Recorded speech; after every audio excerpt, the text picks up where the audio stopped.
Hello, and today we are with Mr. Kurt Brueshweiler, who is the general manager of the hotel at Tharabar Gate in Bagan, Myanmar. Good afternoon to you, Mr. Brueshweiler. Good afternoon.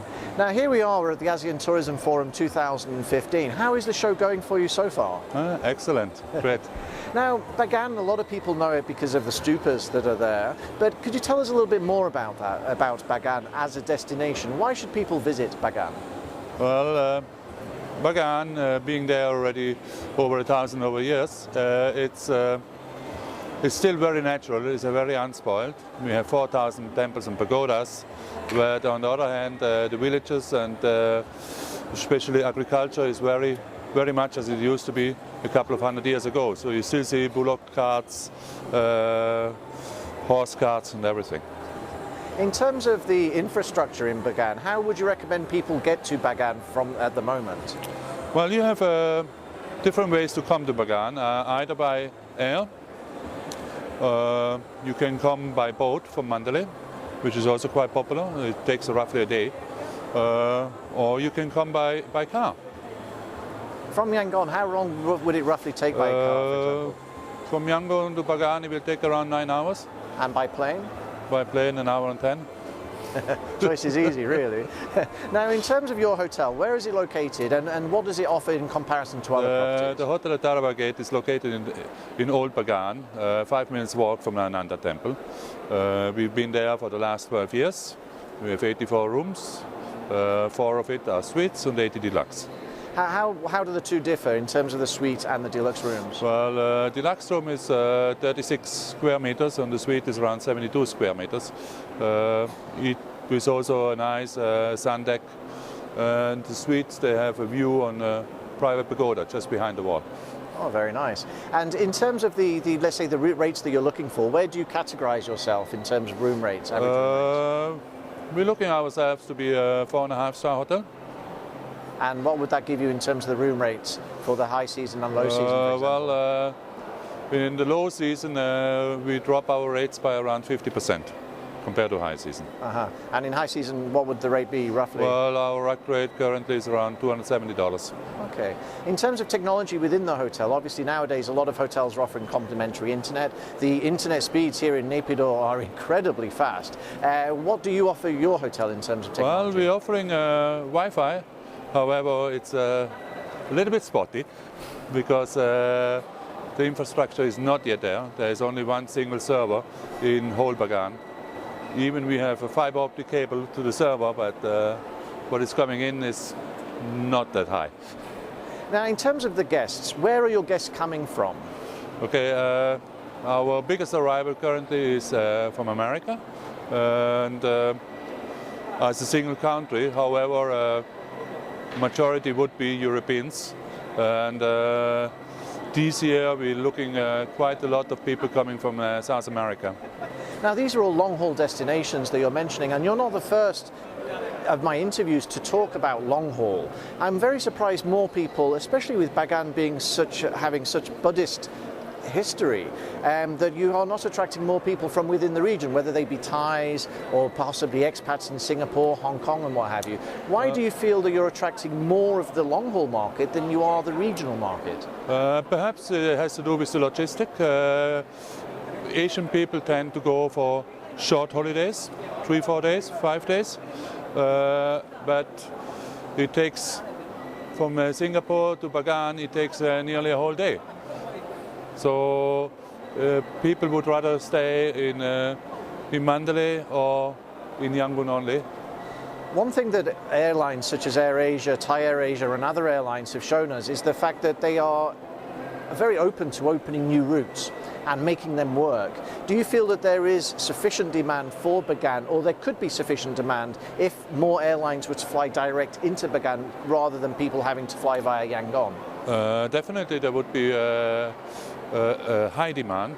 However, the current airport now only allows to have ATR planes. The major reason is that 320s or 727, they would create too much vibration and could damage the pagodas. So, but there are already plans to move the airport across the river to Pakopu.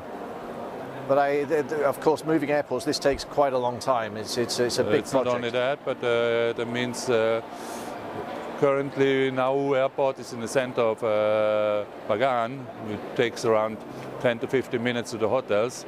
If you cross across the river, it will take around 45 minutes traveling time. Yes.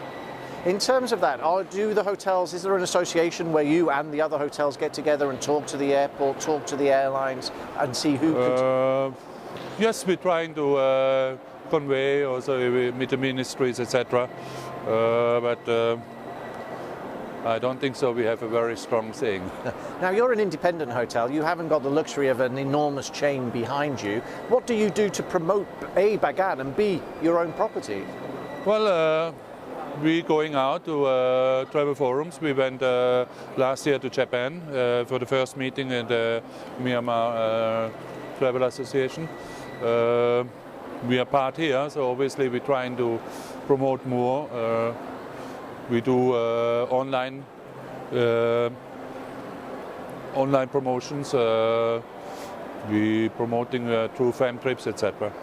What do you think the best length of stay in Bagan would be? What is your current average length of stay, and how long do you recommend people should stay? Well, currently I would say it's around 3.5 nights. So if you really want to experience Bagan and a little bit of the surroundings, 4 nights. But you can easily stay up to a week, 10 days. And you can also use Bagan as a base to go into Chin Mountains, like Mount Victoria, which is around 5 hours on a 4-wheel drive away. And what is there to do there once you get there? Is it rock climbing, or...? Well, mountain trekking. Mount Victoria is 3,000 meters high.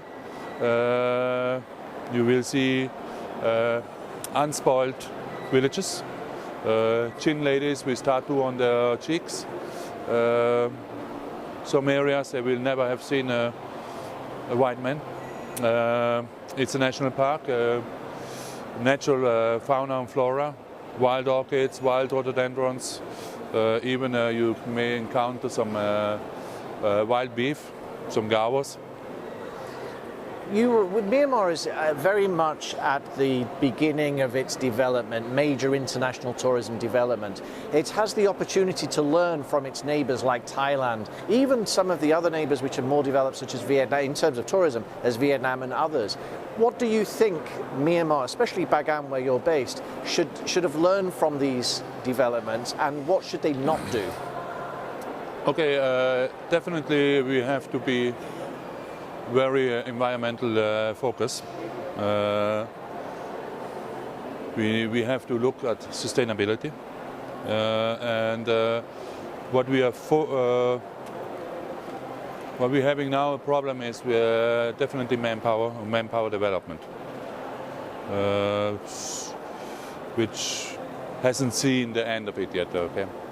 This is a problem across the region. This is not just a Bagan problem, because of course anybody in Bagan, if they could earn more in Yangon, may possibly go there. If those can earn more in Bangkok, maybe they'd go there.